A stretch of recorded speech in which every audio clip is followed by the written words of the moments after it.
Step away from the vehicle right now, sir. The voice cut across the late afternoon air of the downtown parking structure sharp enough to stop conversations 3 rows away. A uniformed police officer stood beside a sleek black luxury coupe, one hand resting near his radio, eyes locked on the man holding the key fob. People slowed their steps. A couple carrying shopping bags paused near the elevator. Somewhere above, tires hummed against concrete, but down on level 2, everything suddenly felt still. The car itself looked like it belonged on a magazine cover, glossy black paint reflecting the fluorescent lights overhead, its polished wheels catching every flicker of movement around it. Standing beside it was a tall black man in a charcoal hoodie, dark jeans, and clean white sneakers. Calm, quiet, completely still. The officer pointed again, louder this time. I said step away from the car. That vehicle was reported stolen 10 minutes ago. A few heads turned faster now. Someone whispered. A phone appeared in a stranger's hand, the small red recording light blinking alive. The man by the car didn't move immediately. He simply looked at the officer for a moment, the kind of look that wasn't angry or defensive, just measured, like he had seen this moment coming long before anyone else realized what was happening. The key fob rested loosely in his palm. With a soft electronic click, the car's headlights blinked once, then again. A quiet confirmation. The vehicle recognized him, but the officer didn't seem to care. Sir, I'm not repeating myself again, he said, stepping closer. Hands where I can see them and move away from the vehicle. A small crowd was forming now near the payment kiosks. 2 college students leaned against a pillar pretending not to stare. A middle-aged man in a business suit slowed his stride, curiosity outweighing his schedule. And somewhere in the background someone murmured the same question everyone else was silently thinking. Did he really steal that car? The man in the hoodie finally exhaled slowly. Not frustrated, not afraid, just patient. He pressed the key fob once more, and the car unlocked with a quiet mechanical click that echoed softly through the concrete garage. The officer's expression tightened. You think this is funny? The officer said, voice rising slightly. You're making this situation worse for yourself. The man tilted his head slightly, studying. The badge, the name tag, the patrol radio buzzing softly on the officer's shoulder. For a brief second the garage lights reflected in his eyes, and something about his composure seemed to unsettle the officer more than defiance ever could. Because the man didn't look like someone caught doing something wrong. He looked like someone waiting for the truth to catch up with everyone else. Another phone lifted into the air. Someone whispered, "This is about to go viral." The man finally spoke, his voice steady and calm enough that it almost felt out of place in the growing tension around them. "Officer," he said quietly, "before you go any further, you might want to run that plate again." The officer scoffed under his breath. But 3 levels above them, and 10 blocks away across the city, a name tied to that license plate had already started moving through systems far more powerful than anyone standing in that parking garage realized. And the man holding the keys, Malik Jefferson, CEO of Jefferson Mobility Group, stood beside the car he designed, built, and owned, patiently waiting for the moment the truth would arrive. The officer glanced briefly toward his patrol car, where the dashboard radio crackled with faint static, then back at the man standing beside the luxury coupe as if patience itself were suspicious. "Run the plate again," he repeated with a dry laugh. "Sir, dispatch already ran it." The words hung in the air while the small crowd around the parking structure thickened another step. Concrete pillars reflected the low murmur of voices. A shopping cart rattled somewhere near the ramp. Yet the center of attention remained the same quiet man standing beside the car as if he had all the time in the world. Malik Jefferson did not raise his voice, and he did not shift his stance. His posture was relaxed, shoulders steady, the key fob still resting lightly in his hand. The officer circled half a step closer, studying him more carefully now, noticing the calm expression that refused to crack under pressure. "You know what usually happens in situations like this?" the officer continued. "People start explaining. People start getting nervous." Malik gave a small nod, as if acknowledging a familiar pattern. The truth was he had seen this kind of moment before, not just once, but many times throughout his life. Sometimes it happened in quiet parking lots like this one. Sometimes it happened in airports, restaurants, or office buildings where assumptions traveled faster than facts. 20 years earlier, Malik had been a college student driving a 10-year-old sedan through a quiet suburb outside Detroit when flashing lights first appeared in his rearview mirror. He remembered gripping the steering wheel while an officer leaned into the window and asked a question that sounded almost identical to the one echoing here today. "Is this vehicle really yours?"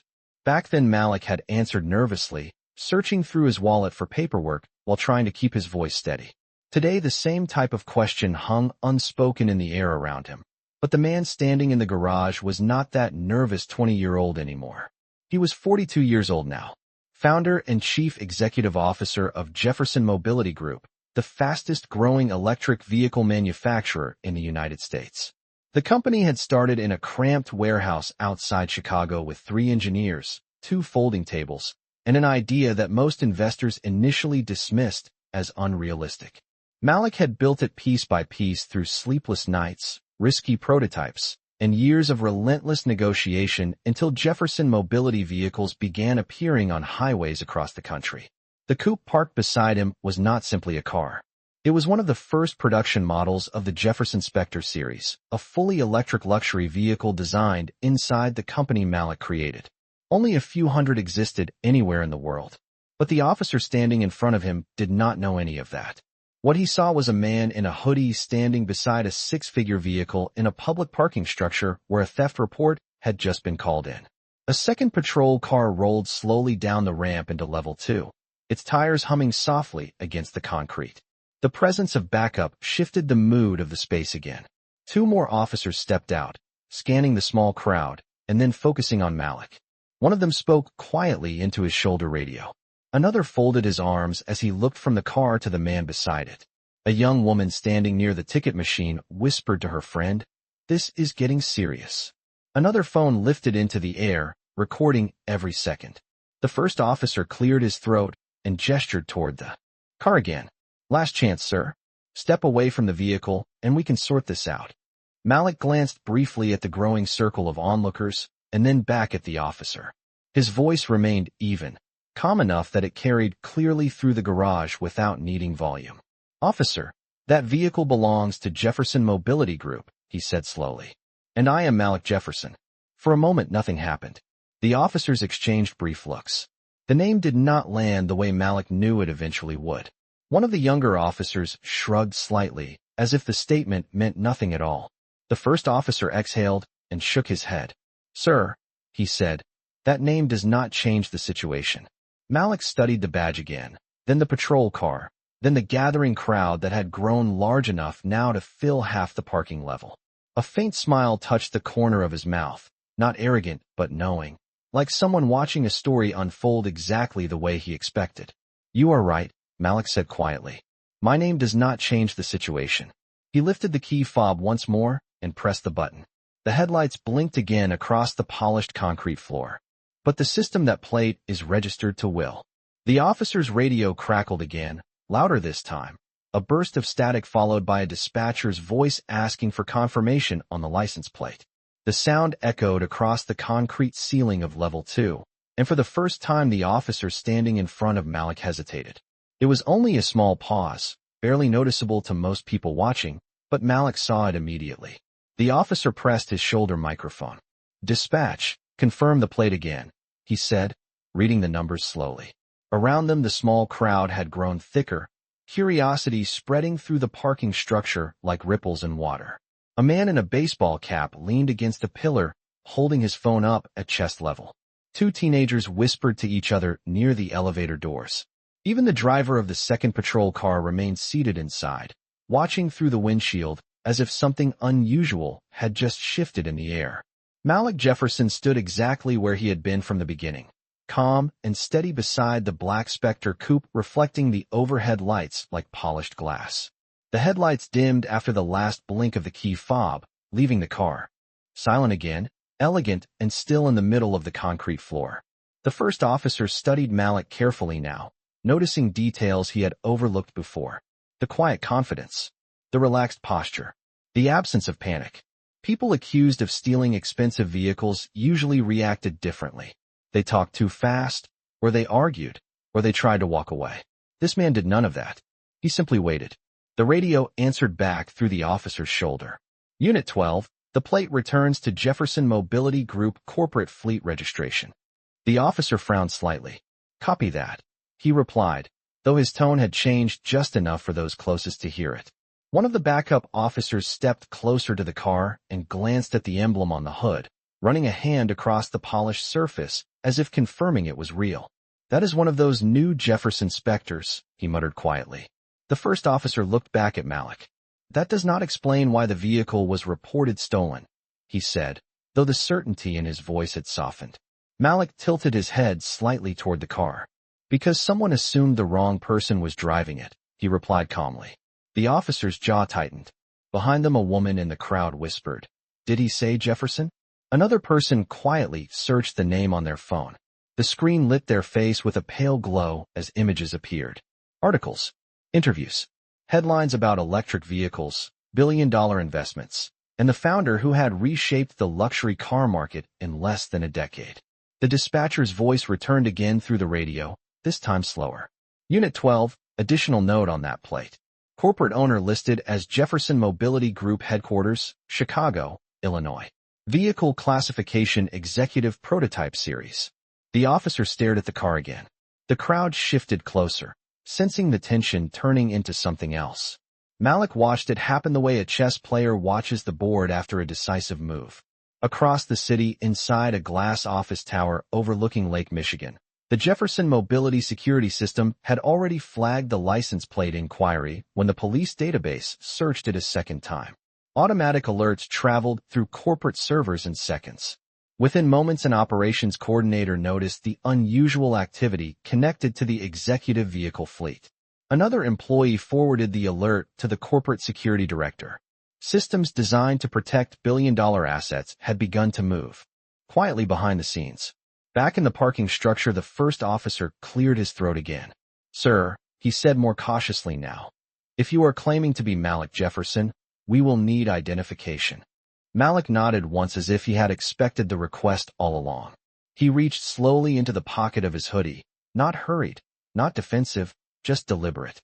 Several phones in the crowd lifted a little higher as the moment stretched across the quiet concrete level. The officer watched carefully while Malik removed a slim black wallet and opened it with steady hands. Inside was a driver's license bearing his name and a discreet metal card engraved with a simple line of text.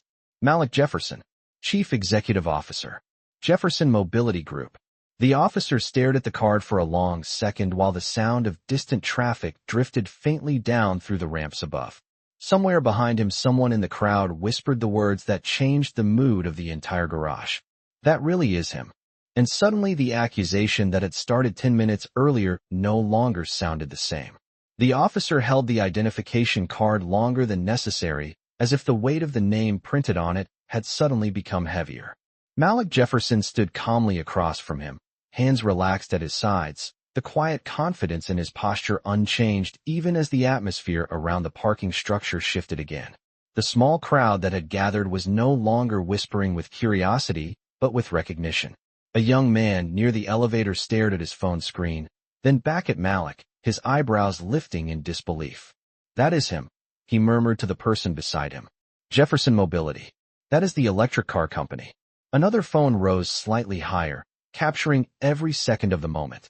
The officer cleared his throat and handed the identification card back, but the tension had not disappeared. It had simply transformed.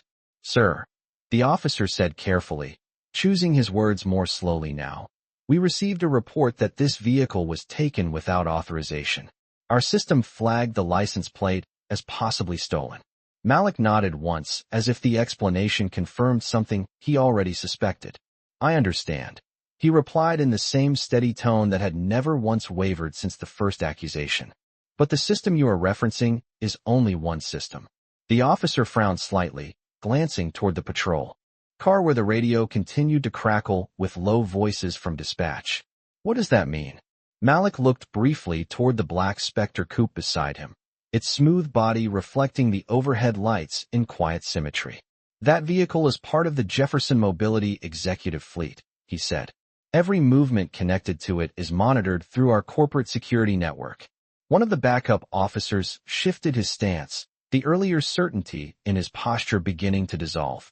The officer who had first approached Malik pressed the shoulder microphone again.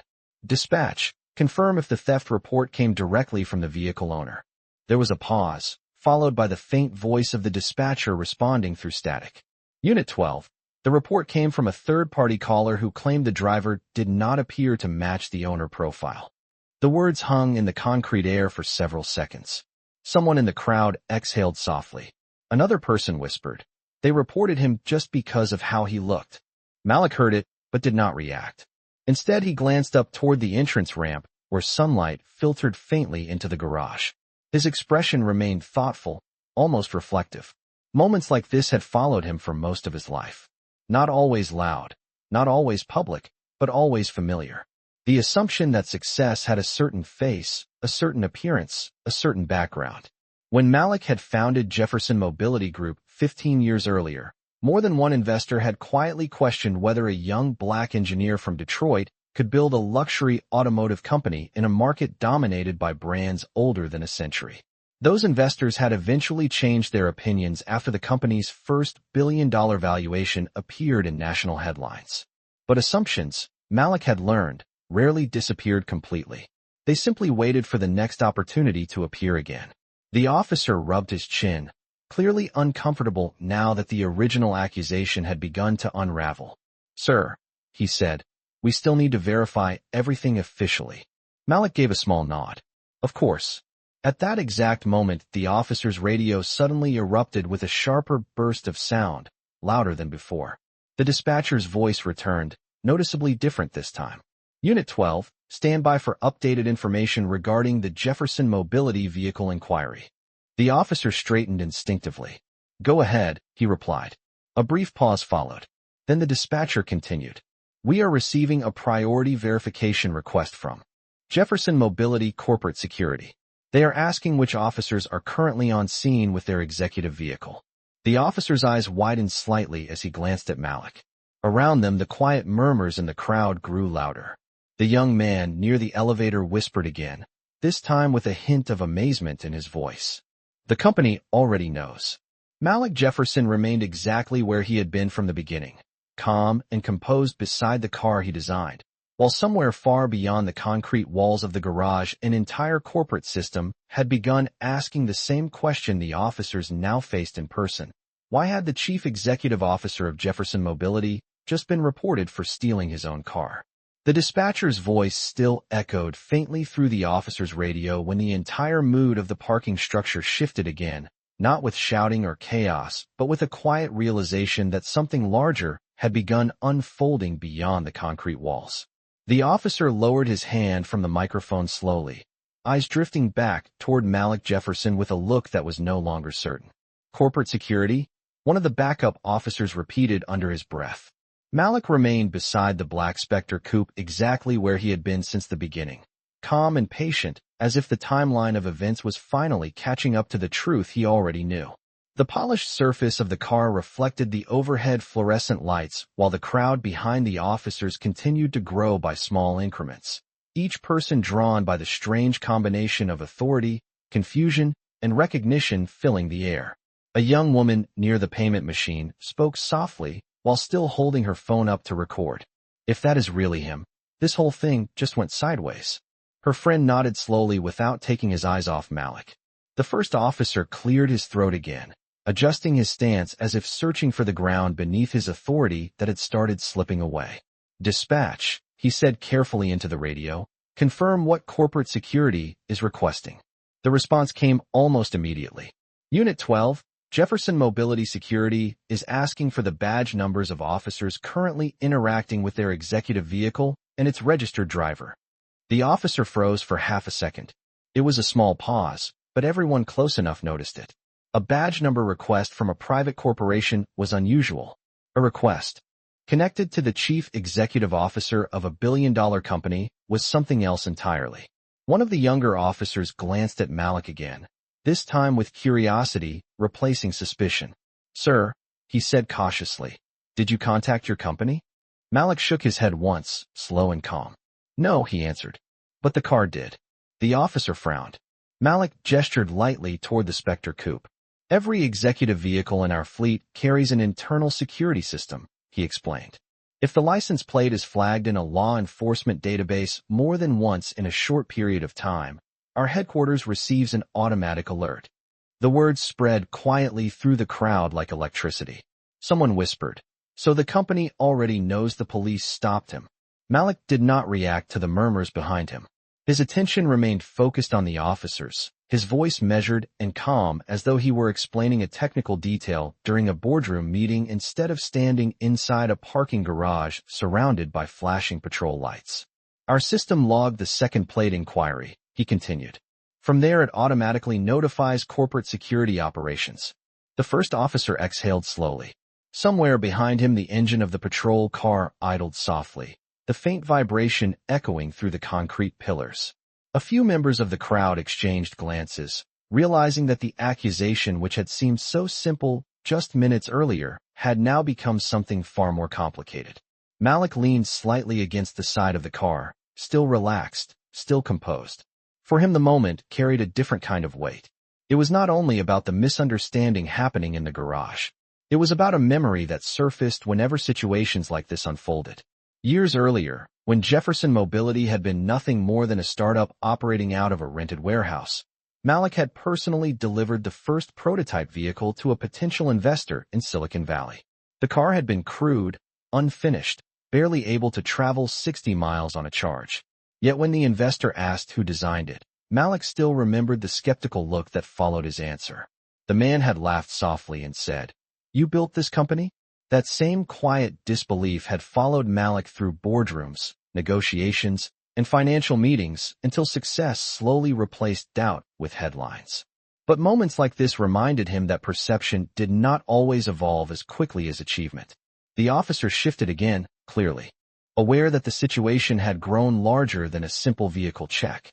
"Dispatch," he said into the radio, "go ahead and provide the information corporate security requested."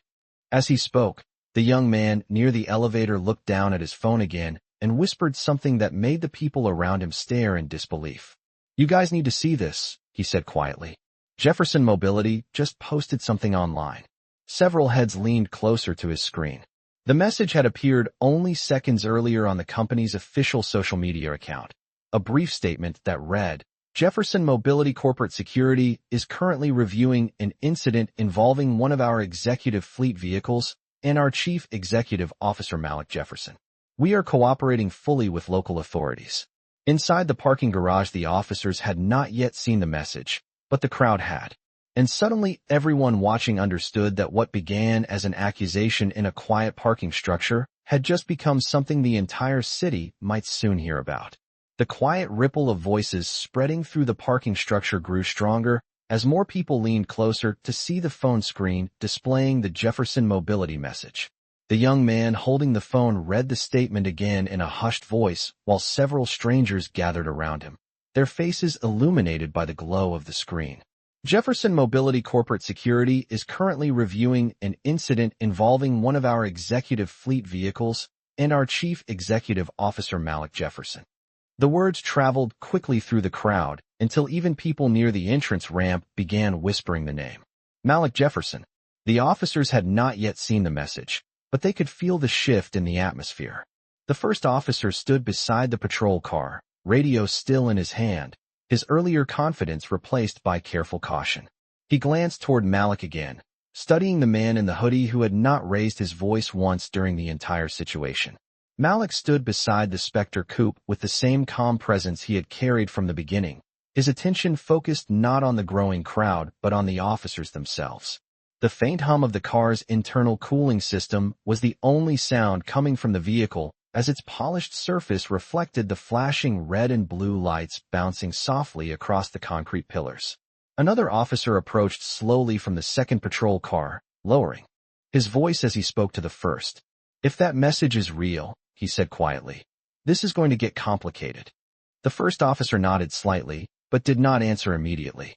Instead, he pressed the shoulder microphone again. "Dispatch, confirm whether the department has received any communication from Jefferson Mobility Corporate Security." There was a longer pause this time before the dispatcher responded. The voice that came back through the radio sounded different from earlier, more measured and cautious. "Unit 12, stand by. We have received a direct inquiry from Jefferson Mobility Legal and Security Departments. They are requesting clarification regarding the stop involving their chief executive officer. The officer inhaled slowly and looked across the hood of the patrol car toward Malik Jefferson. Around them, the parking structure had become almost silent except for the quiet murmur of people recording the moment. Malik could feel the weight of the situation expanding beyond the garage. What had started as a simple misunderstanding now involved not only the police department, but also the legal and corporate infrastructure of a company worth billions of dollars. For Malik, the moment carried a deeper familiarity than anyone watching could understand. Situations like this had appeared throughout his life in different forms. Not always as public, not always surrounded by flashing lights and cameras, but always carrying the same underlying question about who belonged in places defined by wealth and power. When Malik had purchased his first luxury vehicle years earlier, the salesman at the dealership had asked 3 separate times whether he intended to finance the car under someone else's name. The memory surfaced now as he watched the officers processing the new information coming through their radios. Malik did not appear angry.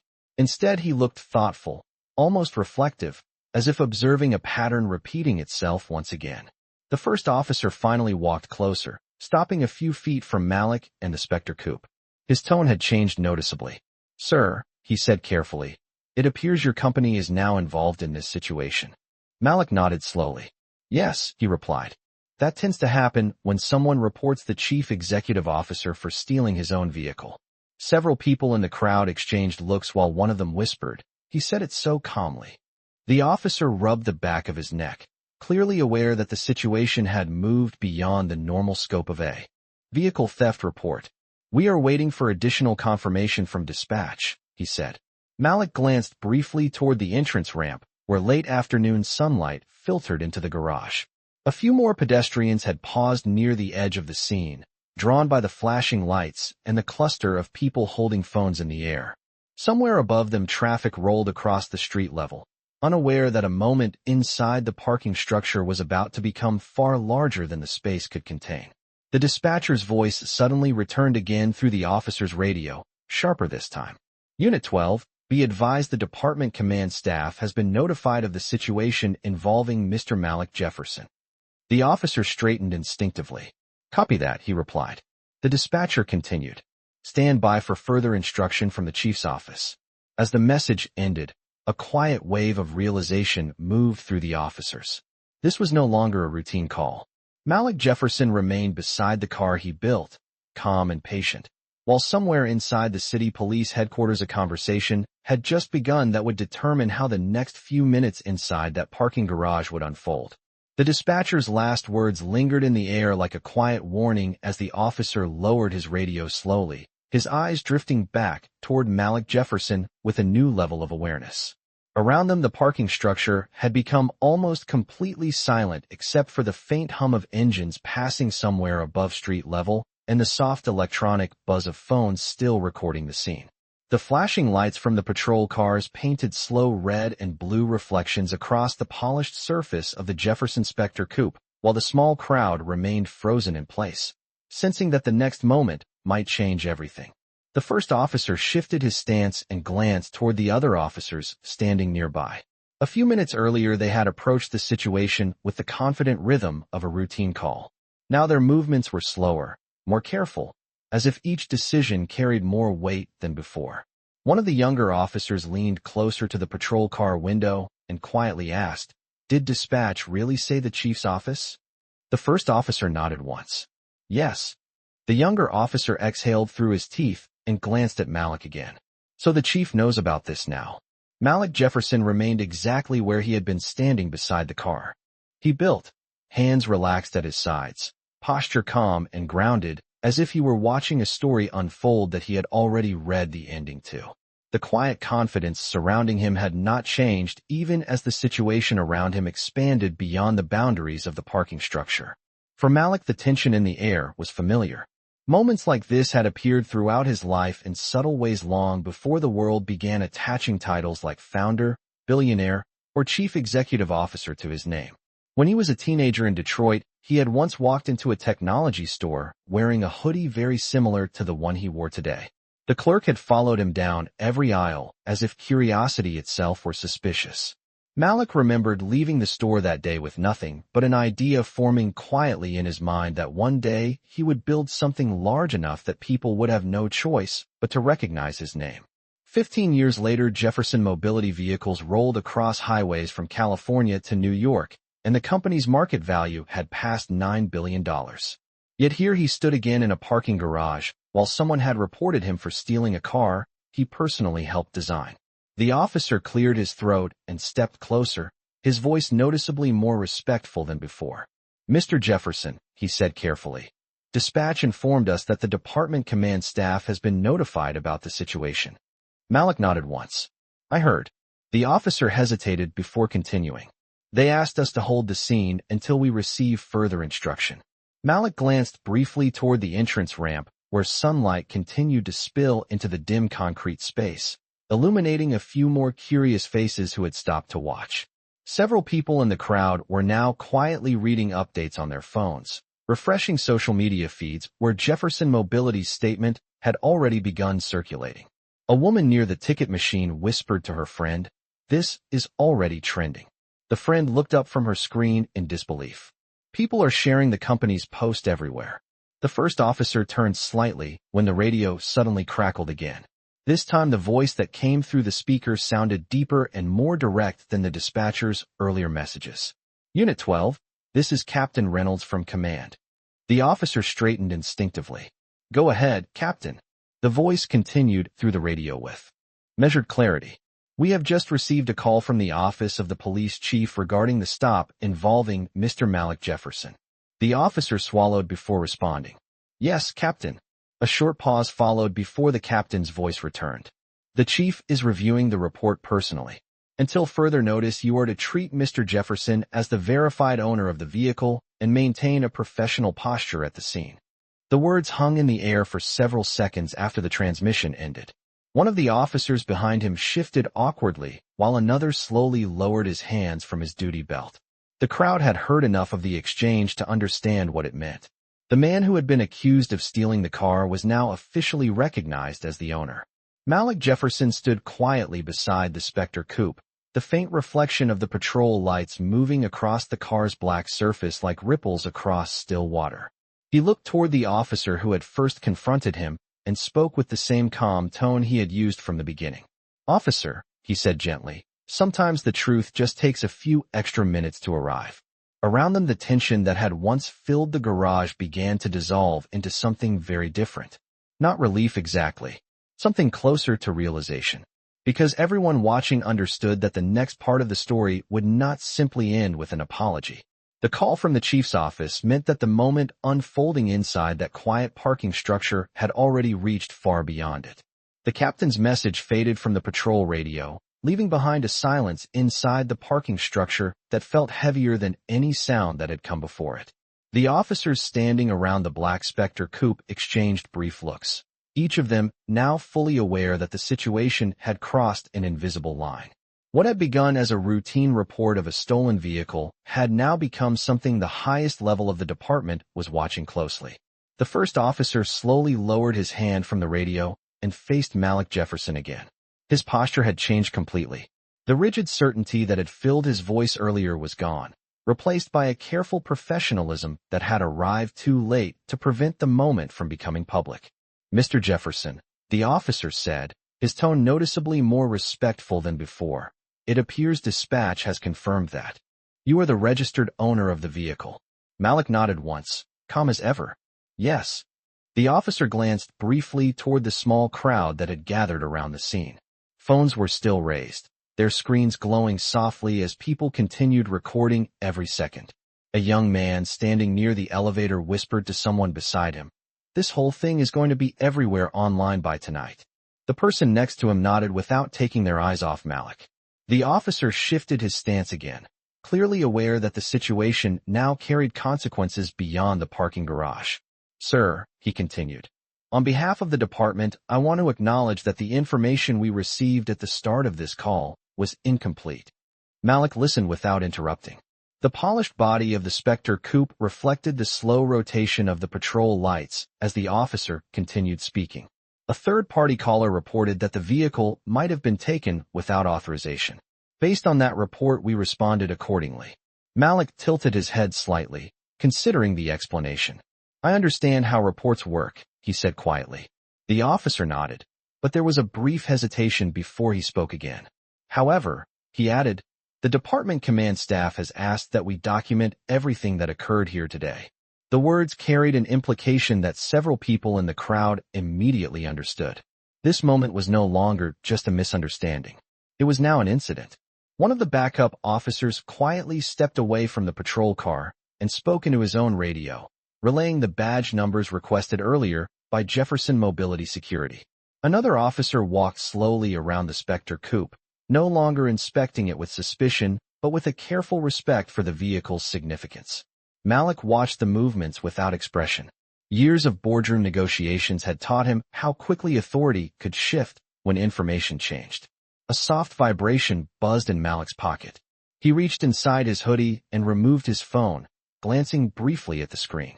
A new message had appeared from the Jefferson Mobility Corporate Security Director. The text was simple. Legal team aware. Monitoring situation. Chief's office contacted. Malik slipped the phone back into his pocket. Across the garage, a few members of the crowd continued reading updates on their own phones. The Jefferson Mobility social media post had now been shared thousands of times in less than 20 minutes.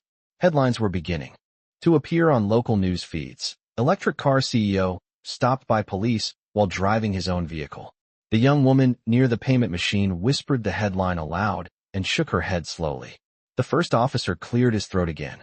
Mr. Jefferson, he said. Dispatch informed us that the police chief has been briefed on the situation and may issue further instructions shortly. Malik nodded again. That makes sense. The officer studied Malik carefully for a moment before speaking once more. Sir, I want to be clear that you are free to leave whenever you wish. The statement echoed quietly through the garage. Several people in the crowd exchanged glances. The man who had been accused only minutes earlier was now officially cleared to walk away. Malik did not immediately reach for the car door. Instead, he looked calmly at the officer and then at the surrounding crowd. The phones, the flashing lights, the quiet realization spreading through the concrete space. Thank you, officer, he said. The officer gave a small nod, though his expression suggested he knew the situation was not truly finished. Somewhere beyond the parking structure, the conversation inside the chief's office was still unfolding. Because when a man was accused of stealing the car he built, and that moment was witnessed by dozens of people and thousands more online, the resolution would not end quietly. Malik Jefferson turned slightly toward the Spectre coupe, the smooth black vehicle waiting exactly where it had been from the beginning, while the officers around him began to understand that the real consequences of the last 20 minutes had not even started yet. Malik Jefferson stood beside the Spectre coupe for a few seconds longer, letting the silence settle across the parking structure like dust after a storm. The flashing lights from the patrol cars still painted slow waves of red and blue across the polished concrete, but the tension that had once filled the space had transformed into something else entirely. It was the quiet awareness that every person standing there had just witnessed something that would not easily be forgotten. The first officer stepped back slightly, giving Malik space now in a way he had not done earlier. His expression carried the unmistakable look of someone replaying the last 20 minutes in his mind, measuring each moment against the new reality that had emerged. Around them, the small crowd remained gathered, phones still raised, recording the aftermath as much as the confrontation itself. A young man near the elevator lowered his phone slowly and shook his head in disbelief. He never raised his voice once. He whispered to the woman beside him. She nodded quietly. That is what real power looks like. Malik reached for the door handle of the Spectre coupe, but paused before opening it. His attention shifted briefly toward the officers who had surrounded him earlier. The concrete garage lights reflected softly in the car's deep black finish as he turned back toward them. The first officer seemed unsure whether to speak again, but Malik addressed him with the same calm tone that had defined the entire encounter. Officer, he said gently, I know you were responding to a report. That part of your job is understandable. The officer gave a small nod, relief flickering briefly across his face.